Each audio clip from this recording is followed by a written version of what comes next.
effectivement, dans le cas du Rassemblement national, et là, M. Cotarac l'a signalé, on a affaire à quelque chose qui n'est pas le même traitement que pour le MoDem. Dans le cas du MoDem, il n'y a qu'une personne qui a été mise en cause. Donc on peut penser que ce ne sont pas les mêmes faits qui sont reprochés. Contrairement à ce qui est dit, précisément, s'ils ne sont pas les mêmes décisions, c'est que probablement ce ne sont pas les mêmes faits. À la base, ce sont les mêmes faits. C'est la même question pour des cas d'espèce de plus grande ampleur, manifestement.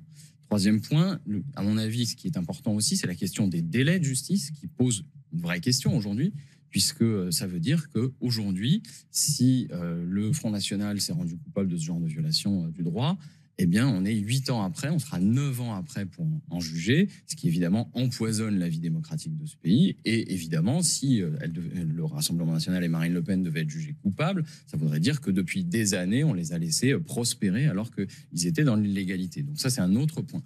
Enfin, il y a un élément qui est important à avoir à l'esprit, à mon avis, c'est que M. Cotarac évoque le fait que les assistants parlementaires accompagnent les députés. Mais peut-être que c'est là que j'ai le problème, puisque l'absentéisme des parlementaires européens est assez criant dans le cas du Rassemblement national. Et peut-être que dans l'ensemble, ce qui prête à interprétation, c'est l'inactivité des parlementaires européens. Et puis le dernier point, à mon avis, qui est important, c'est qu'il ne faudrait pas que ce soit l'arbre qui cache la forêt. Dans le cas du Rassemblement national, les problèmes de financement sont récurrents. Et ce qui pose le plus de questions, ce n'est pas le financement par le Parlement européen, c'est le financement par la Russie. Moi, j'ai interrogé Mme Le Pen dans le cadre d'une commission d'enquête parlementaire sur les liens qui existaient entre le pouvoir russe et le système bancaire russe. Et ça, on en a beaucoup parlé. Et elle m'a répondu que d'après elle, il n'y avait pas de système bancaire indépendant du pouvoir. Juste un point, parce qu'on a été mis en cause. Effectivement, avoir une pensée pour la communauté juive en ce premier jour de Hanouka. Mais le président de la République ne l'a pas organisé. Est-ce que vous êtes convaincu par ces arguments, Aurélien Saint-Houl? Non, mais enfin, je crois qu'il n'y a pas matière à en faire une grave polémique. Mais ce qui est important surtout d'avoir à l'esprit, c'est que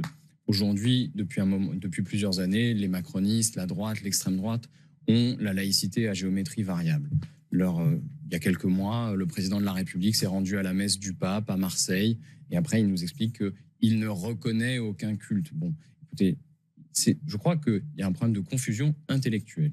La laïcité, c'est la liberté d'opinion, c'est la liberté de culte et la neutralité de l'État.